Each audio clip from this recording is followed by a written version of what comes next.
Hello, welcome everybody. How are you all this evening? I hope you're well and isolating in lockdown somewhere across the globe. We are just waiting for the, here he is, hang on.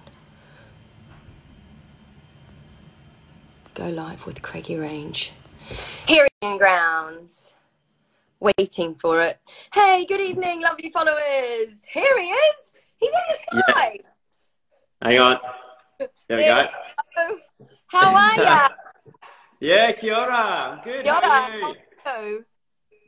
Yeah, I'm in blustery Hawke's Bay at the moment. I'll just get the technology sorted. There we go.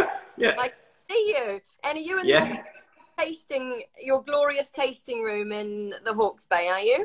Yeah, I am. I was ambitious and hoping to go outside with you with the peak in the background, but we're experiencing some typical Hawke's Bay spring weather at the moment. Yeah. Typical Hawke's Bay. Thanks for coming to the party. Well, it's lovely to see you. It's been ages. I think the last time I saw you, I was graciously roaming through the vineyards with Jamie Good, wasn't I? Yeah, and I think that was the second week I was started at Craggy Range, actually. Right. So... yeah, so we're almost up to 2 years, aren't we, really? Really? You're up to your 2-year birthday soon, matey. Yeah, I know, yeah. I'm gonna get that passport permanently stamped now, I think. So yeah. Right. Hey, so let's talk a little bit about Craggy Range first and foremost, because I know a lot of people who are watching probably need a bit of a background about Craggy. I know you've been with Craggy for coming up 2 years, which is really exciting. Because I want to talk to you about where you were prior to Craggy as well, because I think that forms a really wonderful understanding of who you are and what you're into, and next steps for Craggy Range as well, kind of building out a profile of who you are as head winemaker. And people would like to hear about that too.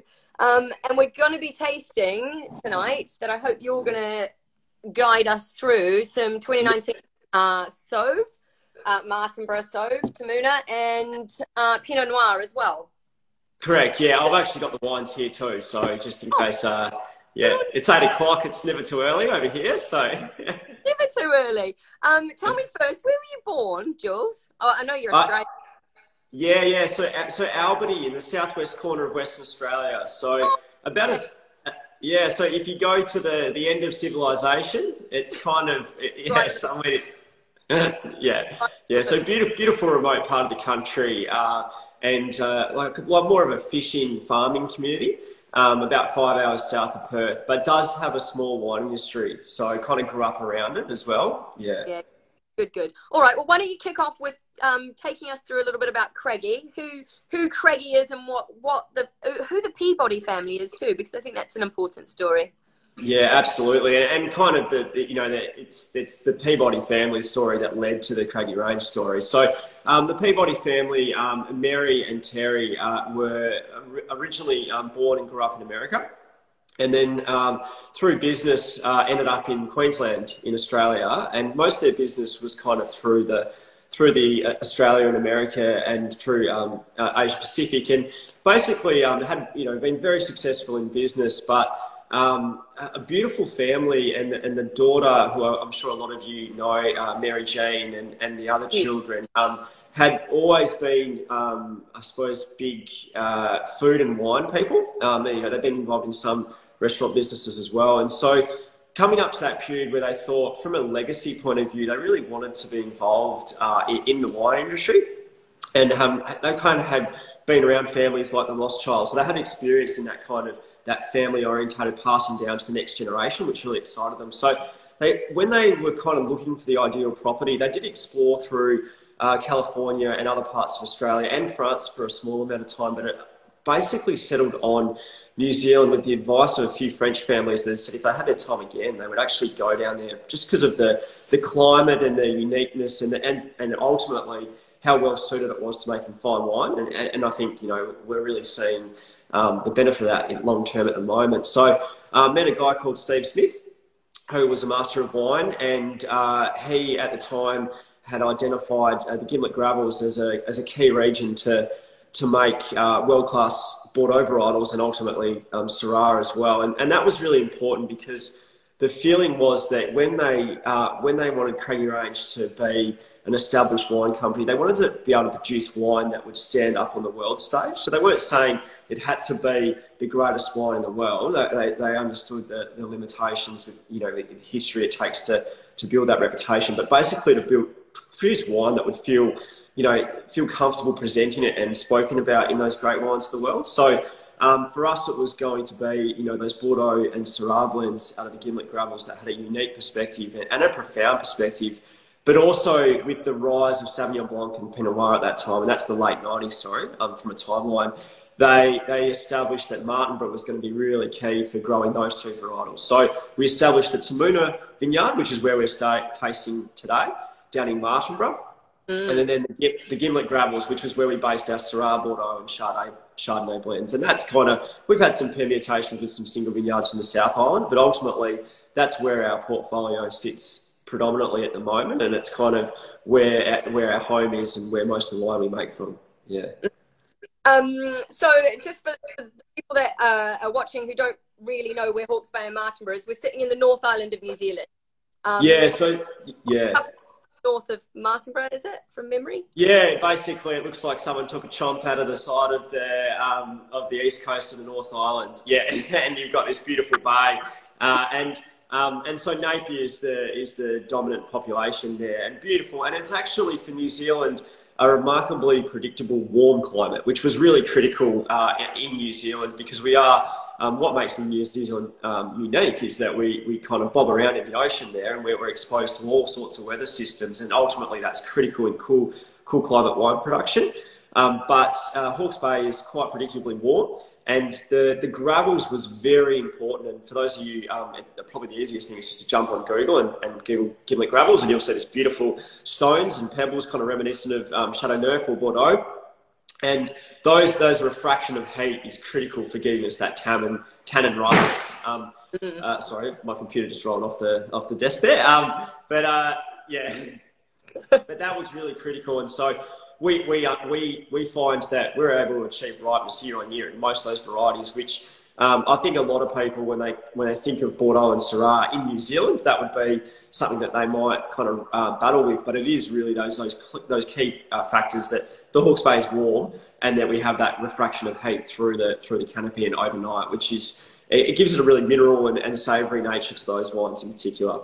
Yeah, amazing. And Martinborough, which is down near Wellington, the nation's capital. So, and that's you couldn't get more different in terms of climate. So any of those people who have had their hair raising experience of flying to Wellington, and you get those beautiful winds that shake you around. That's what kind of mitigates our vineyard, and we find that from a Pinot Noir perspective, it is proper cool climate with beautiful long sunny days, but those cooling breezes. And then for Sauvignon, it's critical to that acid and kind of lime citrus structure, and a nice counterpoint to Marlborough for us.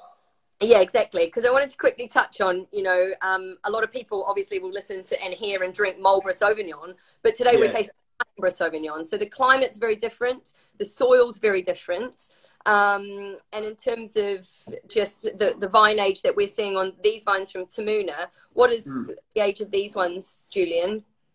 So we'd be looking at about 17 to 19 years of vine age, which for me, my experience that, above 15 years, you're getting the benefits of vine age. So we're entering that period. And you're right, Marlborough does have a lot of stone content. Temuna has exacerbated stone content, but it is really what sets it apart is those cooling breezes that come off the straight there. So really enhance that acidity. And I think we don't get the obviousness of varietal character that you get probably from the South Island, and we have made wine from there and do make wine from there, so we know what it is, and so it's just that you've got that more into that lime citrus spectrum. And probably for me, the defining characteristic of Martinborough versus Marlborough is that it's that acid phenolic line that gives you quite that Moorish salinity flavour, whereas Marlborough is probably more about the flavour concentration. That's probably the easiest thing to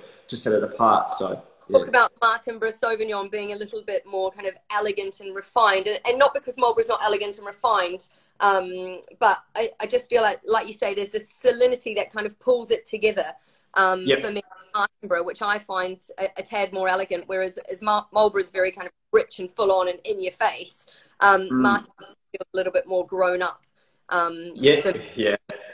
And I think that it probably for us, it's really, we love the ability of that to drink that wine with food. And that was, you know, that was a defining characteristic of how we tried to make our wines, because we aspirationally love to see our wines on the most great wine lists in the world. And I think for me, Temuna has that ability because of what you talk about, that refinement and that structure to sit, you know, and drink. And whereas a lot of wines from Marlborough, the beauty of them is you can just drink them all the time, can't you? Because they're so delicious. And so it's whatever kind of direction you're feeling that night. But we love the fact that with Temuna, it is that wine that goes into your first kind of course of the evening and sits quite comfortably alongside it.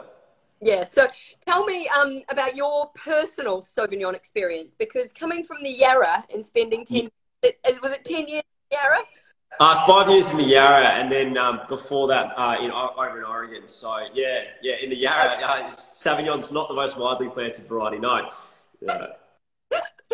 But you've got to know it relatively well, I assume, from joining the Craggy family. Yeah, and also I grew up in Western Australia and studied in Margaret River, and so I started working at Lewin Estate. That was the first place I worked when I was 18, and we actually did. I mean, there the predominant white blend is called Classic Dry White, which is actually a Sauvignon Blanc blend, and it does spin in its varietal breakdown. But it's a very different. I mean, it's much more of that clean, crisp style rather than that kind of fruit-driven style, and it is different in its ability to provide that kind of flavour profile that we associate now with Marlborough or Temuna Sauvignon. So my experience, yeah, it's interesting. I mean, I suppose in Victoria we had Pinot Gris as our most dominant, or Pinot Grigio, depending on how it was bottled, was as our most dominant kind of refreshing white. And I think ultimately it's about that. Yeah, if you imagine how people are going to drink that wine, it's really critical for your understanding of the best way to make that varietal. And for me, when I go around the world, or in the previous world, when we did go around the world and drink the Sauvignon with the lovers of Sauvignon, it's that ability to kind of in their mind, it's New Zealand is that personification of freshness and vibrancy and enjoyment. And I think that's really what we're trying to extract from those vineyards. Yeah, I would say that, yeah, sorry, you go.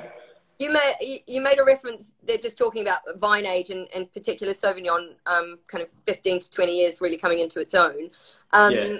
Because New Zealand is such a young country and a young wine producing country, you know, we've catapulted onto the stage and we're making big, flamboyant, in-your-face Sauvignons. How do you think we're going to progress over the next kind of 5 and 10 years in regards to our reputation and also style with Sauvignon?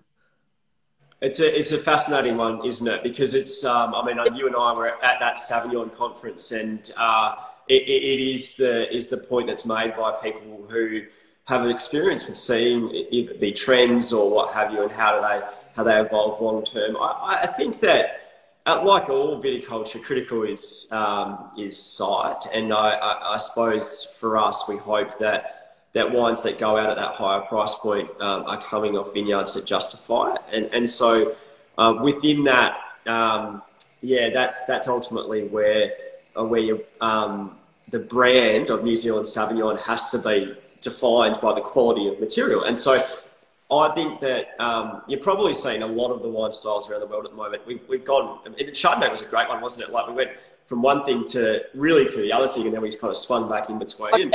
And I think with Sauvignon, we probably went, whoa, like, here's these, punchy style monsters. Now we are really going back to an element of refinement. Yeah, maybe that's a reflection of us as New Zealanders as well, as we've engaged into the world. So I think, for us, it's actually the vineyards and making sure we're planting on the right spots. And we have expanded. And I was trying to explain how I make Sauvignon and what makes it special. And ultimately, I draw a lot on the house champagnes of the world and how they go about to make them, in that you do have some plots that will give you the acid structure. You've got some that will give you phenolics, and you've got some that will give you volume and ripeness. And I think people buy Sauvignon year on year and they expect that reproducibility quality. They probably go to other varieties looking for your ups and downs, or that's a really thing that resonates with me, is that I ultimately am trying to make it by every block is not made the same, and every block's not picked the same. But the ultimate aim is actually that wine is what I have in mind. Yeah, the consistency of quality and style, right? Yeah, absolutely. Yeah. What in your head, if you could kind of choose one word that defines Martinborough Sauvignon and one word that defines Marlborough Sauvignon, what would you choose?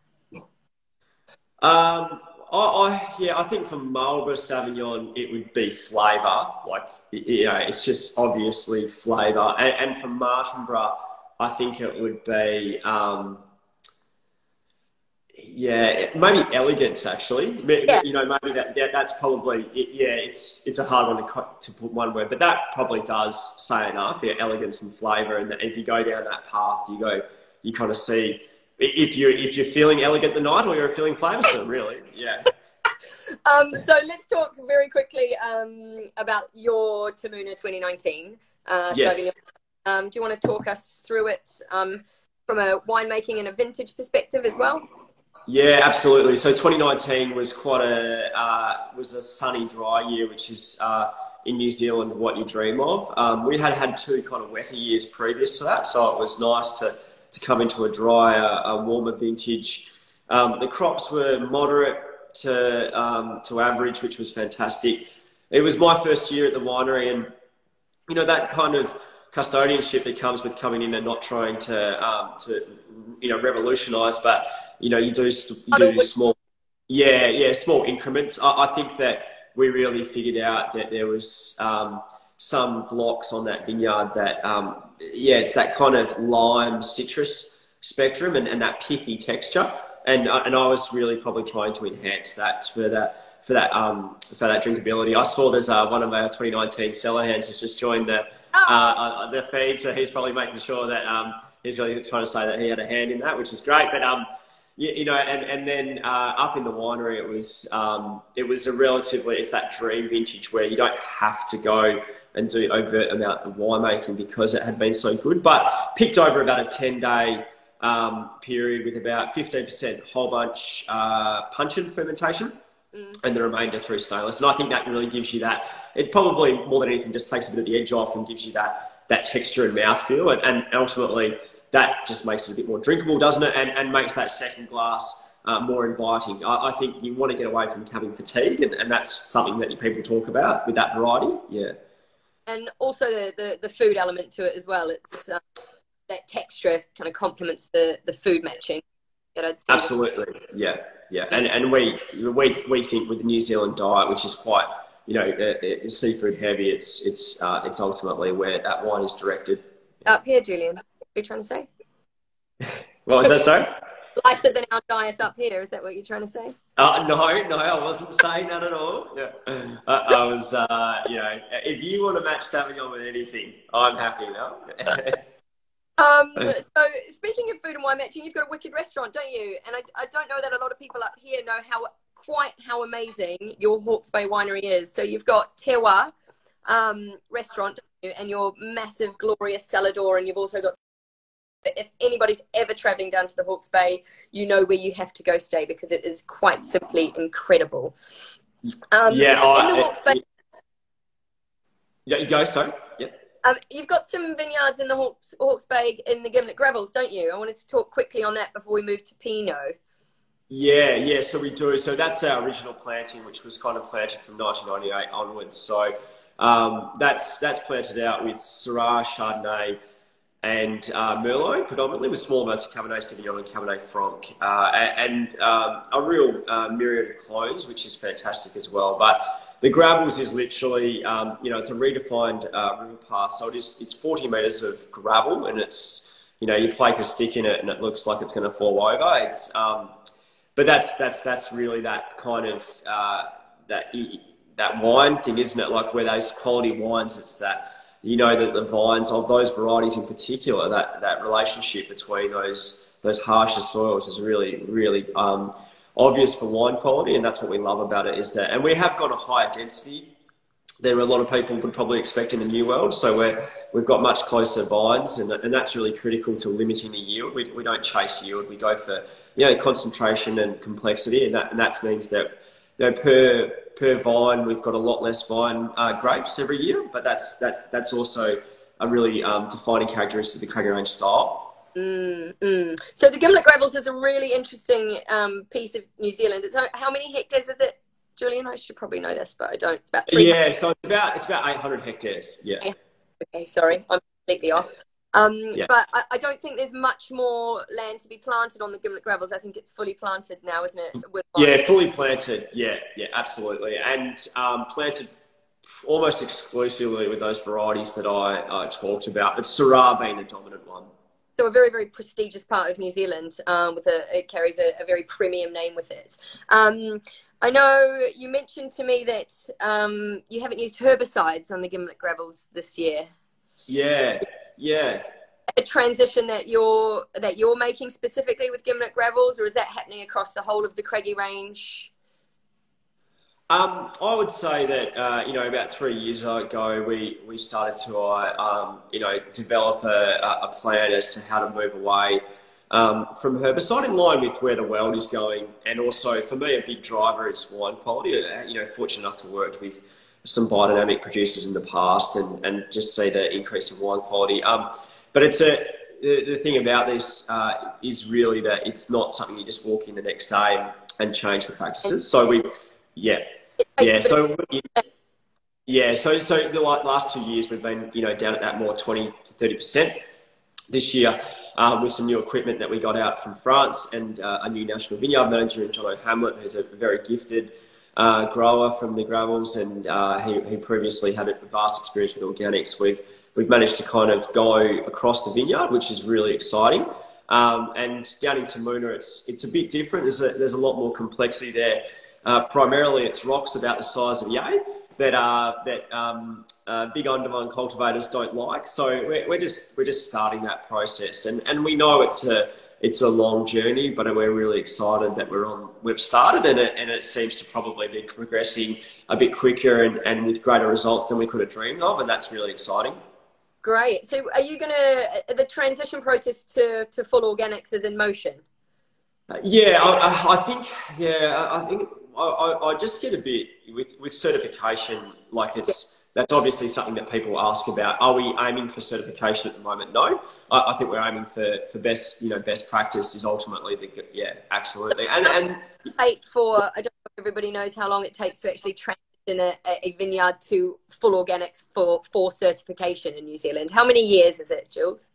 So it's 3 years of being 100% organic, but the lead up period to that can be 3 years as well. So it's not like I said, it's not an overnight kind of process. But we're also very conscious that these vines have had a different life up until this point, and you want to. It's like sending your kids off to boarding school. It's like sometimes you can go straight and absolutely. What do you want to talk around into it? So we're doing a lot of things, and a really interesting one is actually with our young vines. So we put in some more young vineyard down at Temuna, which is centred around Pinot Noir and Sauvignon Blanc, and we're just doing some things at the moment to kind of prepare them for a life of that kind of viticulture. So that's really just about preparing ourselves for the future as well. Yeah. Do you mind me asking what some of the things that you do to the younger vines, or how you prepare them for a life ahead of organics?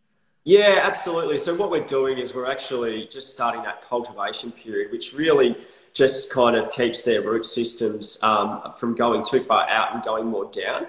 And that's because we want them to be a bit more resilient, and because ultimately without herbicide, it's the weed pressure is that there's an increased competition. I think that's just so people can understand that. So use herbicide so that you're spraying weeds so that you don't have competition with vines.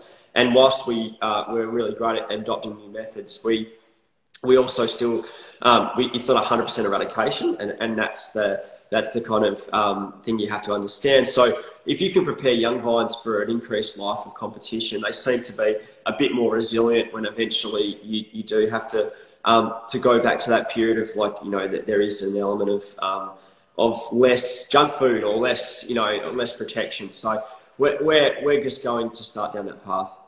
Brilliant. A lovely Victoria's just chucked a little question out here. I know Mark asked a question before about certified organics, but I think we answered that. Yeah. So is it possible that you'd have to graft new vines onto the rootstock to be better suited to organic, or do you think the vines will adapt? Yeah, the rootstock question is a fascinating one because New Zealand has primarily been, so for those of you who don't know, we have had phylloxera across New Zealand, so we are on rootstock. And whether there's new rootstocks in the future for future planting, a really interesting one that we've started talking about is, like most of the world, that we're really aware that water will be an issue in the future. And so investigating whether there's some rootstocks that might be more adaptable into the future for increased drought resistance or basically less water requirements. So that's something that we're just looking at. Another one is for those vines that do require the application of water, we're actually putting the irrigation tubing, we're putting that under the soil so you won't be able to see it. And all that does is basically, imagine you've got your garden plants and you've got all your reticulation through your garden. We put it under the soil. And actually, that's all that does is mean it's right where the roots need it. It also means you can come in with your little fancy cultivating equipment and not cut up the irrigation wire, which is the most important thing. But also, where irrigation grows, unfortunately, that's where weeds like to grow as well. So we think that if we can actually add the water down at the root systems and not on top of the water, there's all sorts of benefits about that. So, you know, vines are a fascinating plant. We love drinking wine, the most temperamental, you know, plant on the earth, really. But it's all about that kind of evolution of learning with the ultimate goal of better wine quality as well. Like, I think that's really important whilst we're engaging on some sustainability practices. Well, I want to make better wine, and I think this is going to be, you know, taking down a path of hopefully making better wine. It's a bit of a journey, isn't it, as a winemaker, because, you know, you're relentlessly battling with different varying degrees of vine age, rootstock, varietals, weather systems, all these things are continually changing every year. So it's not like you're actually dealing with the same model every year, is it? No, it's enough to make you cry, to be honest. But yeah, no, it's funny. Like I came from a wheat farming family, and you know, you really do, you kind of bemoan everything there, but at the end of the day, it's you harvest it and it's gone. Whereas we harvest it and then we've got to go. Exactly, yeah. So, and New Zealand is probably, you know, it's probably fared better than a lot of the other viticulture around in the world. If you look at the last 12 months with fires in Australia, in California, and yeah, so we feel very blessed and fortunate. But you know, when we've had years in the past where we've had extensive weather systems and it's been, you know, quite catastrophic at harvest time with rain as well. So you take it when it comes, and you go out and you tell the world about how good the wines are. I'm pretty good at doing that, and talking about how it's the best vintage of all time, and then the next year comes along, it's the best vintage of all time. So, but yeah, absolutely, yeah. Hey, talk about Pinot. We're moving back to Temuna, and I know you didn't make this wine, but you're going to talk about it anyway. 2016 Temuna Pinot we've got. So you just make Pinot from Martinborough, don't you? You don't Correct, have any yes. in New Zealand. No. Temuna Road is where your Sauvignon site is as well. It's just Sauvignon and Pinot, did you say, in Martinborough? Or did you have small amount of Riesling, which it's such a small production that it doesn't really see outside of New Zealand. But I've seen a little here, but we haven't been fortunate enough to see it again. We are seeing wonderful examples of Martinborough slowly come to our light up here. And I know Sarah's just asked us a question about the demand of Martinborough Pinot growing in the last 5 years. It is very up and coming up here because obviously we see a lot of Central Otago Pinot and we see a lot of Marlborough Sauvignon, but Martinborough's kind of been in the dark for us up here. But we're starting to see some really exciting examples. So wondered if you could first talk about this Pinot from Temuna and how the evolution of Martinborough has changed over the kind of last 5 years. Yeah, absolutely. And probably the story ties quite into where in its beginnings as well. But for us, for this Pinot, it's all off the one vineyard, which is the same as the Sauvignon. It's a fascinating vineyard. You can actually see photos on the website. It's two very clearly defined terraces. So not like the Douro Valley where you've got kind of steeped in it. It's actually very two defined. And the younger soils are down the bottom and the Sauvignon likes the younger soils. And the Pinot Noir is at the top, and it likes the older soils. I just want to put that older soils and say that New Zealand as a country is very, very young geologically. So when I'm talking young, it's very young. It's like, you know, in the history of time, it's like that. So we've got these clearly defined soils, and the Pinot Noir, it's a fascinating site. Very, very fortunate, and probably the biggest driver of when Craggy Range kind of talked to me about coming over was coming to this Pinot Noir site, because I made 45 different Pinot Noirs off that vineyard this year, and that's because there's so much complexity of clone and planting density and spaces on the vineyard, and for me that's like the kid in the candy shop kind of stuff. And so what it is for that wine you're tasting is actually a lot of complexity that comes together to make the wine, and some wine will drop out, and some wine sometimes will go up into our top Pinot de Adaha as well. That's made in tiny production. But if you think of a clone, there's probably in that wine, we've got everything under the sun. But ultimately, that's a big driver of that vineyard, is actually figuring out because the soil type does change, and that's the beauty of New Zealand as well, because it's so young, is that the soil can change very, very quickly. And Pinot Noir really is that. We love talking about it because we're temperamental as winemakers, and it's temperamental as a vine as well. But I find myself that over the course of, you know, it's 31 hectares of Pinot Noir I have there. It changes block to block, and that's really the important part of that is not the homogenisation of winemaking or picking. I really do pick the eyes out of it and then make wine accordingly. Excellent. Well, we love Temuna Pinot up here. Keep making it as beautiful. Yeah. A couple of questions here. Does being organic and sustainable also have implications and require changes in the winery? I mean, if you're taking that through to its full, you know, philosophical process, you would be hoping to minimise the use of non-organic additives. I think that in terms of, is there any complications involved with the winemaking style? Look, I can't think of any, and hopefully it's the opposite. Hopefully it's easy to make great wine from organic grapes because there's little to do. Maybe there's sometimes the biggest thing is that you can get a reduction in yield. So there's more of those cost implications. But yeah, for a company like us that is actually chasing quality over yield, and quite often we do quite extensive fruit drop into the ground if we've had too much flowering set, to make sure that we hit those ideal levels for concentration and complexity. Then if we're putting less fruit on the ground, that's a great thing. So no, and you did ask me about the evolution of Martinborough, sorry, and I was just going to say, like, you know, when I was in Australia at Giant Steps, we were great at doing international benchmarking, and we were quite often chucking Helen's wines, the Alderoni wines, and, you know, I'm fortunate enough to call that beautiful human a friend, and we would put in, you know, wines like Burn Cottage and Felton Road in there as well, and then, you know, Christmas and whatever from Oregon, and we would really be fascinated by how much Martinborough would rise to the top in terms of they were all great wines but I think that we kind of felt that Martinborough flew under the radar somewhat, you know, whether that was because we weren't paying enough attention, or it just doesn't get spoken about enough in the global context of great Pinot Noir regions. But you know, and I know that when you go down there, there is these great wineries like Larry's and Wines and what have you, and I think the thing about them from a global context is they have that savoury earthiness, and they have that tannin structure, and that's what we pontificate about these great Burgundies of the world, and we look for these intricacies and what makes them different, and as they're living wines that go through evolution. And I see that in Martinborough, and I don't see that in many regions around the world. And Pinot Noir, I mean, like, there's 5 great wine regions for Pinot Noir probably in the world, and I include Martinborough in that discussion. So the question is there increased demand? I hope so.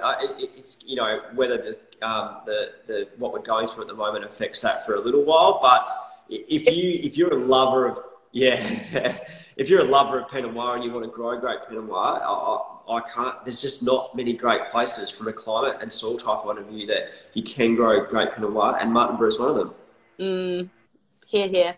Hey, lovely Lisa's asking when she should drink her 2009 Sophia, Jules. 2009 Sophia. I had that wine the other night at a dinner, and it was looking amazing. So I think, yeah, we actually had some O2 as well. So like as a gauge, I would say, you know, it's great to go now. You know, another 5 to 7 years, it'll be fantastic as well. But all I got to say is I've never been disappointed on drinking a wine like that, you know, too early. Like if you've got the right occasion, and at the moment, I'm guessing for you guys, any day is the right occasion. So yeah. We're in 2.0, Jules, any day. Totally, Hey, yeah. What's next for Craggy? What's happening in the world of Craggy? What do we need to know? Yeah, I mean, a big one for us, and I was talking with you, was about the native plantings that we're putting at the moment. Is just it's a really important thing and part of our evolution. So we're putting up to 100 hectares of native plants in the Temuna Valley around our vineyards, and I'm very excited because of the ecology and biodiversity that's going to bring to our vineyards, but also from a holistic point of view. You know, planting more trees is what the world needs to be doing, and its effect on wine quality. Having been in a country where, unfortunately, a lot of the natives affect wine quality, you know, from a eucalyptus point of view, having these plants that are really going to enhance our vineyards is very, very exciting. So that's a big thing for us, and we are expanding that organic program. I think that I'm really interested in going probably higher density on Pinot Noir in particular, and we're exploring another part of our vineyard that looks very well suited to that kind of higher density planting. So that's very exciting. And then when we take it through into the winery, I've got a few new fancy toys coming from Italy with these beautiful concrete fermenters, and, you know, investing in some more kind of coopers that I can have direct relationships with, so we can kind of extend that seasoning period. And I think that we want to get away from high oak impact, but we want to have more integration. So a lot of what I'm trying to do at the moment is evolve the wine style to be more complex and more exciting, and that's a lot of those little things, which are only 2 to 3%ers, will be really critical for that. I think, you know, whole bunch fermentation in Syrah and Pinot Noir has been a big one the last 2 years with 2 quite ripe vintages. But, you know, Giant Steps, that was kind of like, that was what we did, and going through that, you know, having Flamo as a mentor and best friend and kind of take me on that journey was just really exciting to see that what we can achieve. And we made lots of stuff ups, and I'm sure I'll have lots of stuff ups as well. But for me, the peak that we're going to take those wines to, and I'm already seeing it in the 19 Craggies, is really exciting. Wicked. Oh, well, it was so lovely to have spent half an hour with you and learn more about the Craggy story and learn more about you and your story. Yeah, absolutely. Thank you, guys. Yeah. Amazing reputation here in the UK. And, you know, we sell quite a bit of Craggy. Actually, it's still on sale until midnight if anybody wants to buy any on specialist sellers. Thank you for sharing your piece of Hawke's Bay and Martinborough with us. We greatly appreciate it, and keep making amazing wines, and hopefully one day we'll get back to visit you again. Yes, we cannot wait. And hopefully, likewise, I'll get over there to see all you. So, fingers crossed. All right, so stay safe, and we'll chat again soon. Thanks, guys. Bye, Jules. See ya. Bye.